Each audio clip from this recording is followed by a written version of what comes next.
Untod mamatay ta, pero salamat sa Ginoo kay nakatubang ko sa Ginoo, gideclared tang matarong sa Ginoo. Nga naman kitang tanan lagi utangan sa Ginoo. Ay nakalimot ana ha.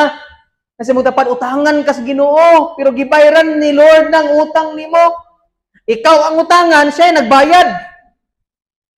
Ang mga tao ron kay mo bayad man jud bisag gibayran na. Ilam naman to sila pamaagi nga imo kunong palito ng kaluwasan. Mopalit ka tong indulgensiya kuno para malangit ka. Anya buhaton nimo ang pito ka sakramento para sutoy kuno kas langit murag kwitis. Ha. Pero imong pangutan-on, sure ba silang luwas dili? Wata nang dinar, wata nang hinambog suon, pero ang gingon sa Ginoo, ang mutuo sa Ginoo, ang mutuo ni Kristo, sutoy paskwitis. Sure jud kang langit ka. So masutoy ni, mas klaro man eh. Mas klaro man gingon niya ang mutuo ra jud, gingon ang mubuhat aning butanga, wala gyud mahimong mamatarong pinagis pagtuman sa balaod. Amen. Ang gibuhat ni Moises giisar niya, pero ang pagtunga sa tubig ang Ginoo nay nagbuhat. Kita po digsuon ang atong buhaton mutuo ra niya, siya ni naghimo para nato. Kung maghago-hago pa man ta og magbuhat sa sakramento, muhatag og kwarta sa simbahan para malangit. Dili ang paghatag ninyo diri, asitong kwarta. Ang paghatag ninyo kwarta dili ni para maluwas mo. Kay gansit ang mga pobre kung kwartahanay ang isgutan. Kadagan tagibayran. Gagama patas balay sir no.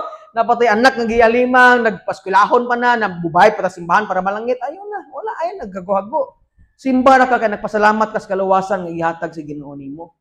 Amen. Ingana kamaayo si Lord sa atong kinabuhi. Manang igsoon sa atong katapusan, bahala gigukod tas mga problema. Gatubang tas mga problema, ayaw pag-focus sa problema, ayaw i-blame ang ubang tao, ayaw pag-focus sa kahadlok nimo, ayaw kanang ayaw kahadlok, ayaw pag-focus sa mga problema, ayaw pag-focus sa mga negatibo.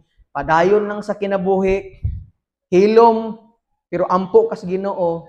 Iisa ang imong kamot, simbaha ang Ginoo. Ayag isimbaha ang Dios para mawa ang problema. Pastor, gisimba na kung Ginoo kadadlaw kapuya po ning ni pastor. Oy, dili ingana oy. Simbahon nimo ang Ginoo kay kahibaw kang naa sa mga pamaagi sa imong kinabuhi. Bahalag dugay kay kahibaw kang ang panahon sa Ginoo, ang gitakdang panahon sa Ginoo mo na giandam niya para masulbat ang problema.